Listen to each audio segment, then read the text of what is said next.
जय जिनेन्द्र। नमस्कार आप सभी को। मैं डॉक्टर निकिता बहुत बहुत स्वागत करती हूँ आपका मेरे इस यूट्यूब चैनल में। आज बात करेंगे हम बेलेनाइटिस की प्रॉब्लम के बारे में, जो पेनिस पे रेडनेस या रैशेस हो जाते हैं या डिस्चार्ज अलग अलग तरह का निकलने लगता है, उसके बारे में कैसे आप होम्योपैथिक मेडिसिन लेके इसको पूरी तरह से ठीक कर सकते हैं। घरेलू तौर पर आप क्या चीज़ें ध्यान रख सकते हैं जिससे कि ये प्रॉब्लम जो है वो आपको जल्द से जल्द ठीक हो और बार बार इसका रिकरेंस न हो। साथ ही इसके क्या कारण होते हैं, कैसे आप इसको पहचान सकते हैं, इसी के बारे में वीडियो जो है इन्फॉर्मेटिव है। अंत तक मेरे साथ बने रहिएगा ताकि आप इसके हर एक मिनट का लाभ ले सकें। तो चलिए वीडियो को स्टार्ट करते हैं।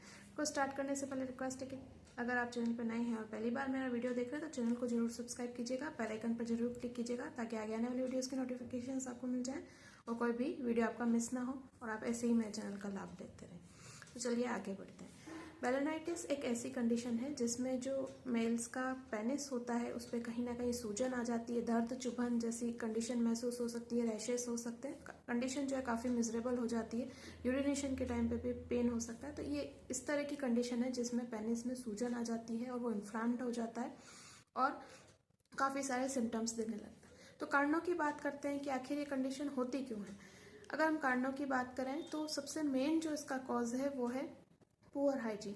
लेकिन ऐसा भी नहीं है कि सिर्फ पुअर हाइजीन के कारण ही ये होता है। जो डर्मेटाइटिस की प्रॉब्लम होती है, एक्जिमा की प्रॉब्लम होती है, या सिंपल आम भाषा में अगर हम बोलें कि स्किन एलर्जी जो होती है उसमें भी कंडीशन डेवलप हो जाती है जब आप पूरा अच्छे से हाइजीन मेंटेन कर रहे हैं, पूरा अच्छे से आप क्लीनिंग का पूरा ध्यान रख रहे हैं, उसके बावजूद ये कंडीशन हो सकती है। क्योंकि जो स्किन एलर्जी है वो आपकी पूरी बॉडी में है, ऐसा नहीं है कि वो केवल किसी एक पार्ट की एलर्जी है।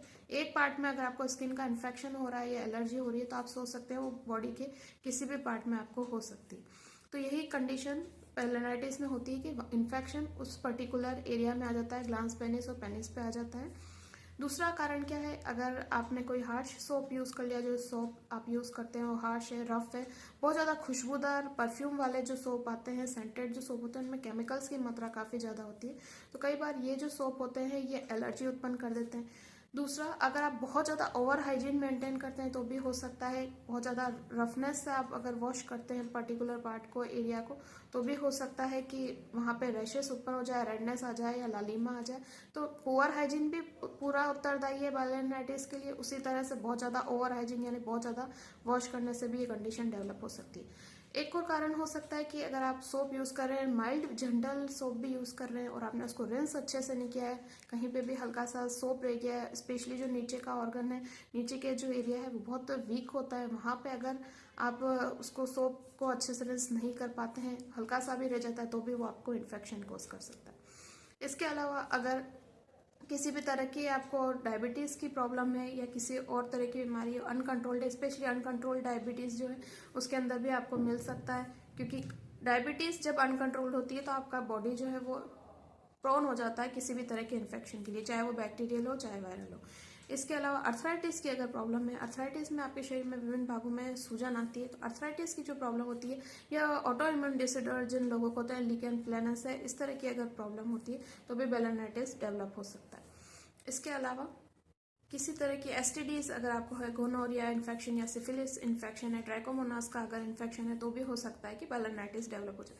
तो जब भी इस तरह की कंडीशन डेवलप होती है, पेनिस पे रेडनेस, स्वेलिंग या पेन या किसी भी तरह का आपको डिस्चार्ज दिखाई देता है तो आपको एक बार डॉक्टर से जरूर कंसल्ट करना चाहिए कि आखिर आपको प्रॉब्लम क्या हो रही है। इसके अलावा अगर हम इसके लक्षणों की बात करें तो लक्षण मैं आपको काफ़ी सारे बता ही चुकी हूँ कि रेडनेस आ सकती है, रैशेस आ सकते हैं, सूजन आ सकती है पर्टिकुलर एरिया पे।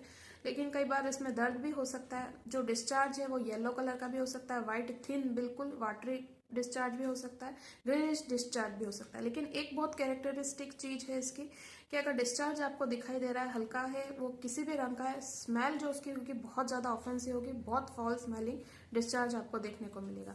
इसके अलावा अगर यूरिन के सिम्टम्स की इसकी बात करें तो अगर आपको स्वेलिंग आ रही है, बेलेनाइटिस हो रहा है, पेनिस में आपके दर्द भी बना हो सकता है कि आपको यूरिथ्रा में दर्द हो, ऐसा भी हो सकता है कि आपको यूरिन करने से पहले या बाद में या उस समय दर्द बना रहे, ऐसा भी हो सकता है कि आपका जो यूरिन है उसमें आपको बर्निंग महसूस होए। ये बर्निंग किसी भी समय हो सकती है, पहले भी हो सकती है, बाद में भी हो सकती है और पर्टिकुलर उस टाइम पे भी हो सकती है। इसके अलावा यूरिन इन्फेक्शन की जैसी चीज़ें भी आपको दिखने लगती है। कई बार ऐसा भी हो सकता है कि आपको यूरिन इन्फेक्शन हो रहा है, इस तरह की फीलिंग भी आ सकती है। लेकिन अगर स्वेलिंग आ रही है पर्टिकुलर एरिया पे तो आप पता लगा सकते हैं कि यूटीआई नहीं होकर ये बेलेनाइटिस की कंडीशन है। तो ये सारे इसके लक्षण होते हैं। अब बात करेंगे कि आप क्या प्रिवेंशन कर सकते हैं जिससे कि आपको ज़्यादा बेलेनाइटिस की प्रॉब्लम नहीं हो, और होम्योपैथिक ट्रीटमेंट क्यों बेस्ट है बेलेनाइटिस के लिए। तो प्रिवेंशन के लिए सबसे पहली चीज़ तो है आपको हाइजीन बहुत अच्छे से मेंटेन करनी है, और हाइजीन मेंटेन करने में ओवर हाइजीन पे नहीं जाना है, पहली कंडीशन ये। दूसरा आपको क्या है, जो सोप है वो माइल्ड और जेंटल यूज़ करना है, और बहुत ज़्यादा उसका ओवर यूज़ नहीं करना है। अगर आप सोप यूज़ करते हैं तो उसको रिंस बहुत अच्छे से करना है, क्योंकि कहीं पे भी सोप हो जाता है तो आपकी स्किन रह जाता है बॉडी के किसी भी पार्ट में, तो वो स्किन एलर्जी को जन्म दे सकता है। तो ये वाली चीज़ ध्यान रखनी है। उसके अलावा आपको पर्टिकुलर जो पार्ट है उसको वार्म वाटर से धोना जरूरी है, चाहे आप किसी भी मौसम में नहा रहे हो, किसी भी मौसम में बाथिंग कर रहे हो। अगर आपको डेर्मेटाइटिस की प्रॉब्लम रहती है तो आपको थोड़ा सा वार्म वाटर लेना है, क्योंकि वार्म वाटर जो है वो आपके इन्फेक्शन को ख़त्म करने में काफ़ी मदद करता है। इसके अलावा वो सारे मेजर्स आपको अपनाने हैं, जैसे जो हाइजीन मेंटेन करने होती है, जो भी बेडशीट्स है, जो भी आपके कपड़े हैं उनको आपको प्रॉपर टाइम पे वॉश करना है, ताकि ये जो इन्फेक्शन है वो कम से कम फैले और आपको प्रॉब्लम ज़्यादा नहीं हो। अब बात करते हैं होम्योपैथिक मेडिसिन क्यों बेस्ट है। होम्योपैथिक मेडिसिन जो है वो रूट से कोई भी चीज़ होती है उसको रिमूव करती है, कोई भी डिजीज़ होती है उसको रिमूव करती है। अगर आप एलोपैथिक ट्रीटमेंट में जाते हैं तो आपको ऑइंटमेंट्स प्रिस्क्राइब किए जाते हैं। आप अगर इन ऑइंटमेंट्स को यूज़ करते हैं तो कुछ टाइम तक आपको रिलीफ रहता है, वापस जो कंडीशन है वापस आ जाती है। तो मेरा कहना यही है कि आप इसको होम्योपैथिक मेडिसिन से पूरी तरह से ख़त्म कर सकते हैं, पर सिम्टम्स वाइज अच्छे से अच्छी और सही मेडिसिन का सिलेक्शन करना बहुत ज़रूरी है। सिम्टम वाइज आप कौन सी होम्योपैथिक मेडिसिन ले सकते हैं, इसके बारे में हम आगे बात कर रहे हैं। तो सबसे पहली जो और बहुत ज़्यादा यूजफुल जो मेडिसिन है उसका नाम है एपिस मेलिफिका 30। किस कंडीशन में लेनी है, जब आपको सूजन आ रही है और एक डंक मांगने जैसा, चुभने जैसा आपको अगर दर्द महसूस होता है, यूरिनेशन के टाइम पे भी अगर पेन होता है, तो एपिस मेलिफिका 30 बहुत अच्छी मेडिसिन है। 2-2 बूंद दिन में 3 बार सुबह दोपहर शाम करके आप इस मेडिसिन को ले सकते हैं, और जो आपको बेलेनाइटिस की प्रॉब्लम हो रही है बहुत अच्छे से इसको ठीक कर सकते हैं, लेकिन सिम्टम्स मिलने ज़रूरी है। नेक्स्ट जो बहुत पावरफुल और बहुत अच्छी मेडिसिन है उसका नाम है कैलेडियम। कैलेडियम 30 पोटेंसी में यूज़ करनी है। किस कंडीशन में, जब आपका जो ग्लांस पेनिस है उस एरिया में आपको सूजन है, पेन है, जो आपके सिम्टम्स होते हैं वो सारे सिम्टम्स तो ही, लेकिन ड्राइनेस बहुत ज़्यादा, आपको खिंचाव बहुत महसूस होता है, कटिंग टाइप का पेन होता है, तो कैलेडियम 30 बहुत अच्छी मेडिसिन है। 2-2 बूंद दिन में 3 बार सुबह दोपहर शाम करके आप कैलेडियम 30 ले सकते हैं, और बेलेनाइटिस की प्रॉब्लम को पूरी तरह से ख़त्म कर सकते हैं। नेक्स्ट मेडिसिन है थूजा 200। थूजा 200 उस कंडीशन में आपको लेनी है जब गोनोरिया एक डिजीज है जिसमें आपको येलोइश या ग्रीनिश डिस्चार्ज दिखाई दे सकता है। गोनोरिया की वजह से अगर आपको बेलेनाइटिस की प्रॉब्लम हो रही है तो थूजा 200 बहुत अच्छी मेडिसिन है। 2-2 बूंद आपको सुबह और शाम करके इस मेडिसिन को लेना है। गोनोरिया की कंडीशन में भी आपको मेडिसिन काफ़ी राहत देगी, और जो बेलेनाइटिस की आपको प्रॉब्लम हो रही है उसको भी पूरी तरह से खत्म करने में सक्षम है। नेक्स्ट जो मेडिसिन है उसका नाम है calendula mother tincture. Calendula mother tincture आपको कब यूज़ करना है, आप हर कंडीशन में, हर बेलेनाइटिस के केस में इसको यूज़ कर सकते हैं एज ए डिटॉल। ये एक होम्योपैथी डिटॉल की तरह काम करता है। कहीं पे भी आपको घाव हो रहा है, कहीं पे भी आपको इन्फेक्शन हो रहा है, तो आप इसको थोड़े से पानी में लेके, आधा कप पानी लगभग आप ले लीजिए, और उसमें 7 से 8 बूंद आप इसकी डाल लीजिए कैलेंडुला की, और उसको आप पर्टिकुलर पार्ट को उसका वॉश अगर करते हैं तो हीलिंग में ये जो मेडिसिन है बहुत अच्छा काम करती है। और आपकी जो किसी भी तरह का इन्फेक्शन हो रहा है, किसी भी तरह की एलर्जी हो रही है, कहीं भी घाव है, तो उसको आप इसमें यूज़ कर सकते हैं। तो सेम चीज़ आप अपने प्राइवेट पार्ट्स को भी इससे वॉश कर सकते हैं। दिन में 2 से 3 बार आप इसको वॉश कर सकते हैं। ये आपकी किसी भी तरह के रैशेस है, येलोइश ग्रीनिश डिस्चार्ज है, किसी भी तरह का जो डिस्चार्ज आ रहा है, हर तरह के डिस्चार्ज में ये हीलिंग का काम बहुत अच्छे से करती है। क्योंकि मैं इसको होम्योपैथिक डिटॉल बोलती हूँ, कि डिटॉल से बेटर कई बार ये एक्ट कर देती है, और डिसइंफेक्टेंट के रूप में इसको आप होम्योपैथी में यूज़ कर सकते हैं। सेम आप चाहें तो नहाने के पानी में भी इसको डेली डाल सकते हैं, कोई इसका साइड इफेक्ट नहीं है। तो ये आपको हीलिंग के लिए बहुत हेल्प करेगी, बैक्टीरियल और वायरल इन्फेक्शन से बचाएगी, तो आप इसको वॉश करने में इसका यूज़ कर सकते हैं। नेक्स्ट जो मेडिसिन है उसका नाम है सिनाबेरिस। सिनाबेरिस 30 आपको किस कंडीशन में यूज़ करनी है, जब आपको डिस्चार्ज जो है वो येलोइश और ग्रीनिश कलर का आ रहा है, सारे सिम्टम्स आ रहे हैं बेलेनाइटिस के, लेकिन अगर येलोइश ग्रीनिश टाइप का डिस्चार्ज है तो सिनाबेरिस 30 बहुत अच्छी मेडिसिन है। इसको कैसे लेना है, 2-2 बूंद दिन में 3 बार सुबह दोपहर शाम करके आप ले सकते हैं, और अपनी बेलेनाइटिस की प्रॉब्लम को परमानेंटली ठीक कर सकते हैं।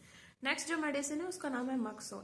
मक्सोल 30 उस कंडीशन में बहुत यूजफुल है जब डिस्चार्ज जो है वो बहुत ज़्यादा प्रोफ्यूज है, बहुत ज़्यादा तरल पदार्थ जा रहा है, बिल्कुल वाटरी टाइप का डिस्चार्ज आ रहा है, ऑफेंसिव है, और जो जहाँ जहाँ डिस्चार्ज लग रहा है वहाँ वहाँ का जो एरिया है वो और ज़्यादा प्रोन हो रहा है रैशेस के लिए, वहाँ पे रेडनेस बहुत ज़्यादा आ रही है, नाइट के टाइम पे बहुत ज़्यादा प्रॉब्लम होती है, और जो पसीना है आपकी बॉडी से, पूरी बॉडी से बहुत ज़्यादा पसीना निकलता है। तो मार्कसोल 30 बहुत अच्छी मेडिसिन है। कैसे लेनी है? सुबह, दोपहर, शाम करके दिन में 3 बार आप मार्कसोल 30 ले सकते हैं और बेलेनाइटिस की जो प्रॉब्लम है इसको पूरी तरह से ठीक कर सकते हैं। इसके अंदर भी जो डिस्चार्ज है काफ़ी प्रोफ्यूज है। उसके बाद पर्सन को या तो बहुत ज़्यादा थकान महसूस होती है या फिर पर्सन बहुत ज़्यादा ओवर एक्टिव महसूस करता है, यानी डिस्चार्ज के बाद उसको बहुत ज़्यादा वीकनेस आनी चाहिए, लेकिन यहाँ पे उल्टा होता है, डिस्चार्ज ज़्यादा हो रहा है, उसके बाद पर्सन ठीक फील करता है, डिस्चार्ज के बाद उसको अच्छा लगने लगता है। तो इस कंडीशन में ये मेडिसिन बहुत यूजफुल है। नेक्स्ट जो मेडिसिन है उसका नाम है रोडोडेंड्रोन। रोडोडेंड्रोन किस पोटेंसी में लेनी है? 30 पोटेंसी में। किस कंडीशन में? जब आपको पेन बहुत सीवियर है। बेलेनाइटिस की जो प्रॉब्लम होती है उसमें अधिकतर इचिंग, बर्निंग और हल्का फुल्का पेन होता है, लेकिन अगर आपको बेलेनाइटिस की प्रॉब्लम के साथ बहुत तेज पेन, सीवियर पेन महसूस हो रहा है तो आप ये मेडिसिन ले सकते हैं। 2-2 बूंद दिन में 3 बार, सुबह, दोपहर, शाम करके आप ये मेडिसिन ले सकते हैं और सीवियर पेन से भी आप छुटकारा पा सकते हैं, साथ ही बेलेनाइटिस से भी आप छुटकारा पा सकते हैं। नेक्स्ट जो मेडिसिन है उसका नाम है नाइट्रिक एसिड। नाइट्रिक एसिड आपको लेनी है 30 पोटेंसी में। किस कंडीशन में? जब आपको कटिंग टाइप का पेन हो रहा है, जैसे कोई काट रहा है, आरी चल रही, इस तरह का अगर आपको पेन हो रहा है, जलन बहुत ज़्यादा है, चुभन भी है साथ में, तो नाइट्रिक एसिड 30 बहुत अच्छी मेडिसिन है। 2-2 बूंद दिन में 3 बार, सुबह, दोपहर, शाम करके आप ये मेडिसिन ले सकते हैं और प्रॉब्लम से छुटकारा पा सकते हैं। नेक्स्ट जो मेडिसिन है उसका नाम है ग्राफाइटिस 30। ग्राफाइटिस 30 आपने अगर मेरे स्किन के वीडियो देखे हैं या कॉन्स्टिपेशन के वीडियो देखे तो मैंने बहुत फ्रिक्वेंटली आपको इस मेडिसिन के बारे में बताया। ग्राफाइटिस 30 उस कंडीशन में बहुत यूजफुल है जब आपके डिस्चार्ज जो है वो स्टिकी से है और दरारें सी आपको स्किन में दिखाई दे रही है। स्किन का जो एरिया है वो थोड़ा सा आपको मोटा मोटा सा फील हो रहा है, तो ये मेडिसिन बहुत यूजफुल है। साथ में अगर आपको इचिंग भी है, ग्लांस पेनिस पे या पेनिस के किसी भी पार्ट में लाल धब्बे से भी दिखाई दे रहे हैं, उनमें दरारें सी है, तो ग्राफाइटिस 30 बहुत अच्छी मेडिसिन है। कैसे लेनी है? 2-2 बूंद सुबह, दोपहर, शाम करके आप ये मेडिसिन ले सकते हैं दिन में 3 बार। आपकी बेलेनाइटिस की प्रॉब्लम भी ठीक हो जाएगी और जो डिस्चार्ज आ रहा है, जो सारे आपके सिम्टम्स आ रहे हैं वो भी पूरी तरह से ठीक हो जाएंगे। ये सारी मेडिसिन बताने का रीज़न सिर्फ ये है कि नॉलेज के लिए दे रही हूँ मैं, लेकिन अगर आपको बेलेनाइटिस की प्रॉब्लम है और आप उसको परमानेंटली ठीक करना चाहते हैं तो मैं ज़रूर बोलूँगी सेल्फ मेडिकेशन नहीं करें। इस कंडीशन में आपको नियरेस्ट किसी भी अच्छे होम्योपैथिक डॉक्टर से कंसल्ट करना चाहिए, किसी भी डॉक्टर को बता के इन मेडिसिन को यूज़ करना चाहिए। अगर आप डायरेक्ट मेडिसिन यूज़ करेंगे तो हो सकता है कि इतने अच्छे रिजल्ट नहीं मिले, क्योंकि कॉन्स्टिट्यूशनल ट्रीटमेंट अगर आप इस बीमारी का करते हैं तो जो रिजल्ट है वो भी फास्ट होते हैं, ट्रीटमेंट भी पूरी तरह से अच्छा होता है और जो प्रॉब्लम है वो जड़ से ठीक होती है। तो यही थी सब कुछ जानकारी बेलेनाइटिस के बारे में। कैसी लगी मुझे ज़रूर बताइएगा। लाइक, शेयर, कमेंट करना ना भूलिएगा। किसी टॉपिक पे अगर आपको वीडियो चाहिए तो आप शेयर कर सकते हैं मेरे साथ, मैं पूरा ट्राई करूँगी उस टॉपिक पर वीडियो बनाने का। कोई क्वेरी हो तो आप कमेंट बॉक्स में कमेंट करके मुझसे पूछ सकते हैं। Thank you for watching. जय हिंद, जय भारत, वंदे मातरम।